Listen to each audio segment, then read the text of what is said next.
请讲师慈悲，前道鞠躬，后道鞠躬，讲师好，讲师好。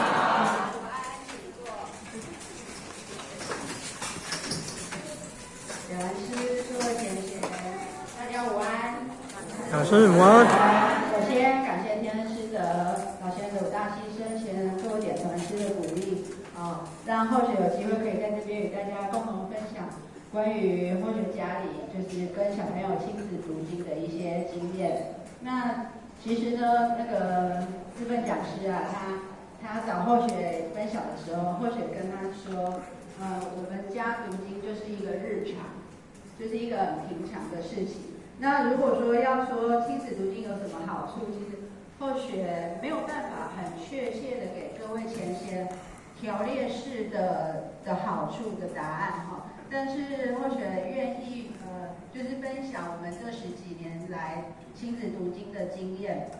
如果要说到读经它一定会有一个缘起。那这个缘起呢，就是源自于20年前我们中心我们圣堂中心有找跟后学差不多年纪的很多同修一起到崇德巴依崇德的光会文教会馆去参加那个大人成人的读经会考。那从那个时候开始，后学就接触了王才贵教授他所那时候在推的读经教育。那当时后学其实他所说的读经的好处，后学并没有很在意那些好处，不过后学心里有一个想法，很认同读经教育，是因为这些经典它可以从几千年来一直传，就是一直代代传承到现在，一定是有经历过许多的考验，但是它历久不衰，所以可以传承到现在，所以它得以存在，一定是有它的价值。那这个价值就是亘古不变的价值，是我们中国传统文化核心所在，所以它是一个非常值得我们活在现代，我们活在这一代，我们一定是有这一个责任与义务，让读经教育将经典传承下去。因为教育改革会随着政治的倾向而有所改变，尤其后学在教育界有深深的感受自从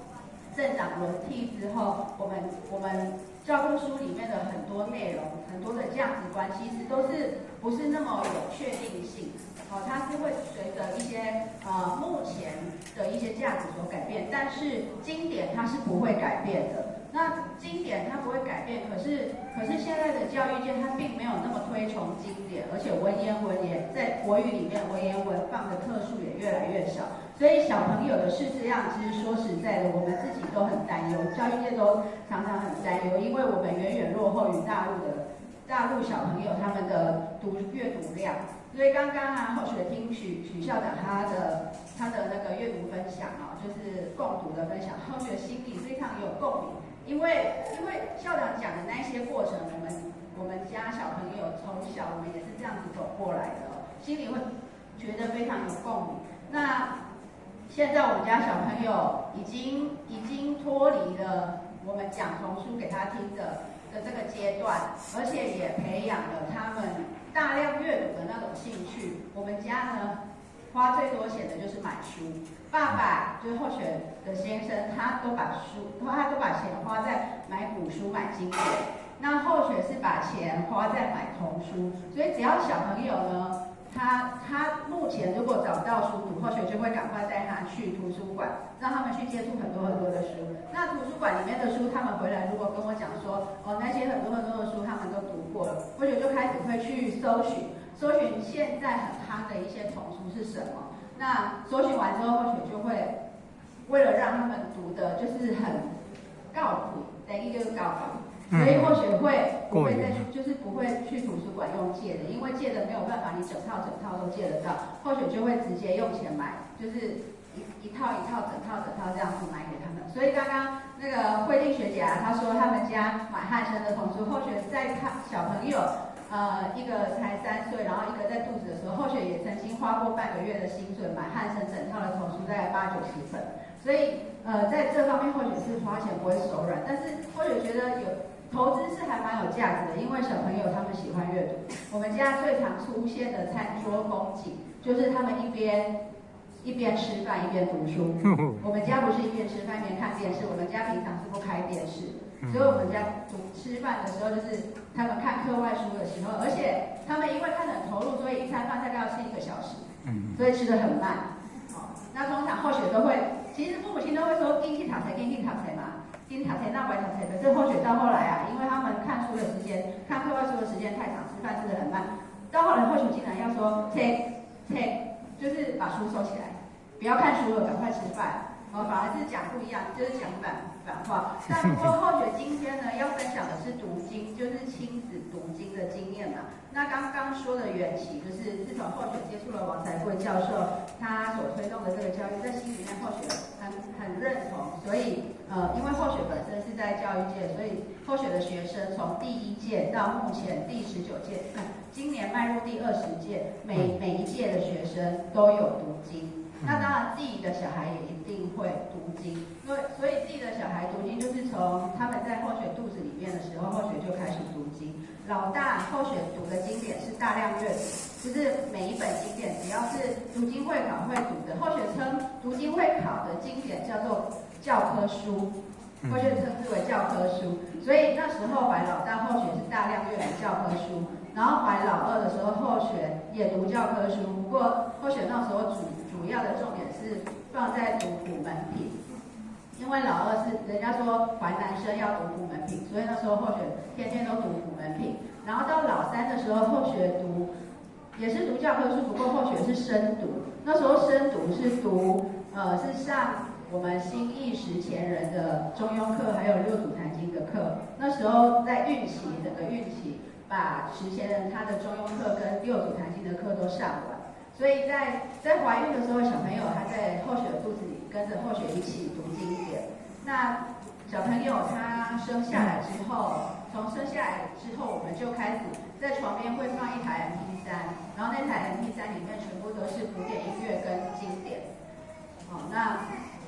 那些东西就一直轮流在播给小朋友听。等到他们开始牙牙学语之后呢，后学就会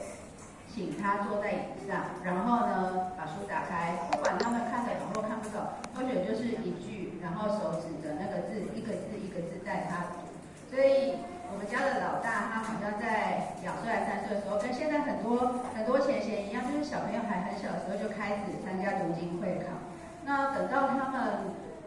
幼稚园中大班开始学注音之后，后学就会试着让他们拼音，自己拼音，一边拼一边读。那会辅佐一些课外书。后学记得那时候，后学买了一本很厚的精装本，就是那个陈树菊奶奶的故事。那一本是陈树菊奶奶她的传，她的一生的那个故事。所以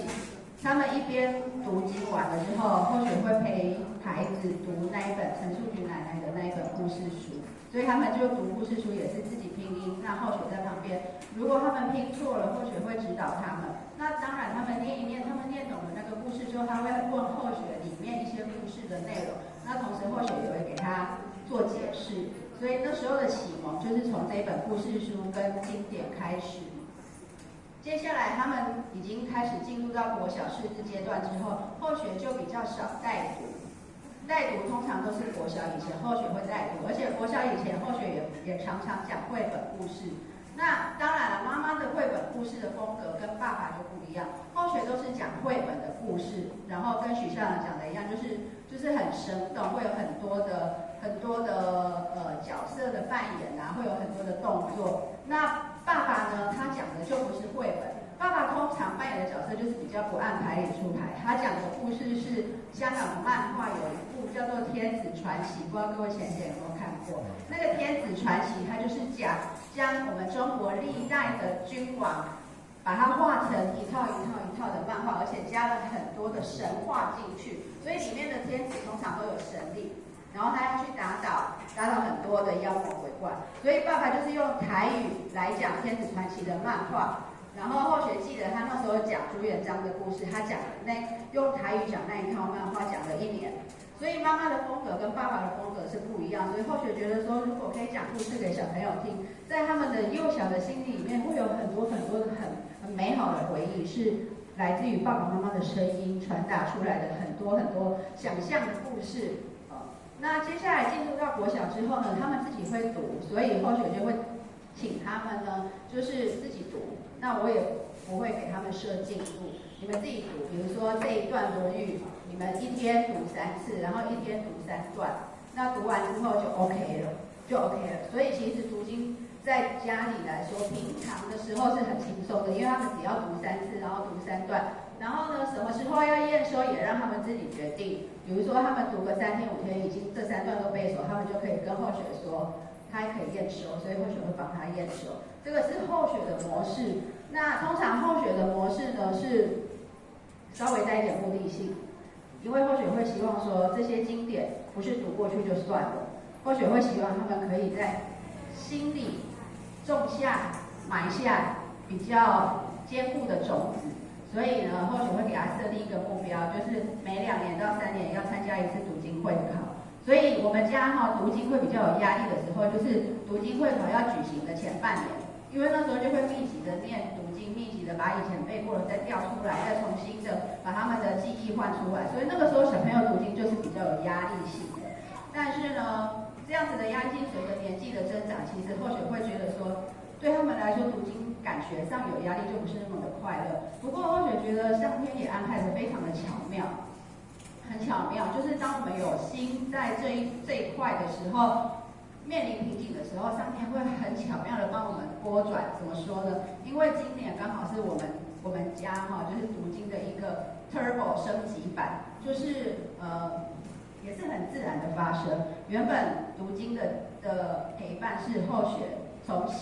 在孕期就开始陪伴他们到目前为止，那他们也都已经读了10几部经典。不过慢慢的小朋友他渐渐长大了之后，他就不会甘于坐在那边一直念同样的经文，他会觉得很无聊很无趣，所以也很自然的爸爸就来接手了，妈妈启蒙的角色就可以慢慢的退位了。那爸爸接手之后呢，就有爸爸的风格。爸爸怎么接手？他带孩子每天要睡觉之前，差不多20到30分钟到2楼的书房。起先他前面几个月他是用静坐，就上去之后呢，就先坐着。但是他不会要求小孩你静坐一定要端正，他会告诉小孩说，用你最轻松的姿势，只要你呢专注就可以了。你要趴着。或你要斜躺，或你要怎样都可以。所以他刚开始是要求孩子，你静坐唯一的要求就是专注。你如果不小心睡着，其实也没关系，只要你的心静下来。然后这样子渐渐实行了大概2、3个月之后，爸爸他就把经典慢慢带进来了。那刚刚后学说，后学都是带给孩子我们读经会考的教科书嘛，所以他们读的那些教科书大家都很熟。所以爸爸他带的东西就不是教科书，他带很多佛教的佛经，像净土宗的5经一论，里面有什么阿弥陀经啊，然后还有什么平等庄严清净经，或者是无量寿经，很多经典他就慢慢带入。不过爸爸他唯一的要求就只有专注，他说如果不专注就静坐，静坐完，然后可以专注之后再继续读。所以他认为呢，读经要搭配静坐，静坐可以帮助读经。所以，但是呢，他带孩子读这一些佛经呢，因为佛经比较拗口，不过呢，它的音调大概就是那样东西，它其实是有韵律的，它是有韵律，所以他也不给孩子压力，他觉得读经要快乐，不要给他压力，你不要说你要验收，他就是读。他认为说，在读经的过程就是亲子最好的相处时间，最美好的相处时间。他觉得经典呢，像他长期都在读佛经，他觉得他平常读佛经的时候，他会觉得很孤寂，很寂寞，因为没有同修一起跟他共同研读佛经。但是他说，自从他带了孩子读佛经之后，他心里非常的感动，因为平常他觉得很孤独、很艰涩的文字，竟然是从孩子很天真无邪的嘴巴念出来之后，他觉得这一些佛经对他来说真的是亲近的非常就是亲近很多很多，所以他觉得非常的感动，所以他觉得说，如果读经有任何的好处，他觉得最大的好处就是跟孩子共同读经的那一份亲近，那一份发喜。所以他接下来 Turbo 的这个升级版，他是不带任何目的性，他只要求一个专注。当然啦，孩子他在念佛经的过程当中，当然也会觉得可能会觉得无聊，不过他会做很多的小变化，比如说他就会架着手机开始录影，然后呢会3个小孩轮流带读，然后在带读的时候呢，就要3个小孩互相专注之余，还要去注意别人有没有念错。假设呢某某人在带读的时候有念错，他就要用围棋的纸呢拿一颗出来放，就是去挑别人有没有念错，来增加他们的专注力。那有时候呢，因为小朋友比较不会讲台语、闽南语，所以他就会用闽南语来带孩子读佛经。用闽南语的方式，那有时候爸爸也要加入战局啊，他也会要跟小朋友说，你可以挑我的毛病。所以爸爸在带读的时候，小朋友也可以用棋子去帮爸爸记录他错几次，就是他会有很多小游戏来让小朋友觉得说，其实读佛经不但没有压力，而可以帮助专注，而且呢还蛮有趣的。这个是我们家最近将近1年来的升级版。不过爸爸他不是只有带佛经，他还有比如说带易经、带金刚经，然后还有永嘉大师正道歌，反正所有我们可以把它想象成说教科书以外的课外书，它是没有界限的。你所有想得到的，你想要带给孩子的都可以跟孩子一起亲子共读。那他是觉得说，你就享受当下。那如果说要有什么好处，他认为也许小孩他长大之后生根发芽茁壮，有发挥潜能的时候，他自己有感受的时候，他觉得那个就是我享受当下之余的好处，他觉得那个就是赚到了。但是他目前不把这个当作目的，就如同后学当初毅然决然觉得后学一定要推读经的心态是一样的。那时候后学想要读经的那个心态，并不是王彩贵教授他说的你的小孩可以考试前几名啊，成绩很好，突飞猛进之类。后学那时候单纯就是认为说，经典有它的价值存在，我们有责任跟义务把它传承下去。而且我们在读经的时候，心里会感到真的是一股祥和跟一股平静跟快乐。我们会觉得说，哇，原来几千年前这些圣贤他就已经把人生的许多的大道理，很多我们人生会面临的许多挫折那些点，跟你要用如何的心态去解惑都已经在经典里面告诉我们了。那个时候我们在跟圣贤是在契合的，所以读经的当下我们是快乐的我们虽然文字看起来很艰涩，但是就像许校长说的21嘛，我们一次看不懂，我们看到21次，我们一定渐渐会有所体悟那所以后学那时候的推读经的目的，并不是要培养孩子成为学霸，没有，只是单纯希望我们可以传承下去，而且在他们的心里种一颗良善的种子。我们现在都是在做种种子的园丁的角色，长大之后他会如何的发挥，那个都是无远佛界，我们也许会不知道，但是我们现在做这个园丁的这个工作是我们必须要做的。那以上就是后学对于亲子读经的共读的一些经验分享。那如果各位姐姐有想要跟后学交流的呢，也等一下私底下也可以跟后学共同讨论。那最后恭祝大家身体健康，发喜充满，谢谢。谢。宏大历史系毕业的，是成功大学历史系毕业的。感谢讲师慈悲，前道一公，坤道一公。再次感谢王老师，历史老师，坐下。历史老师。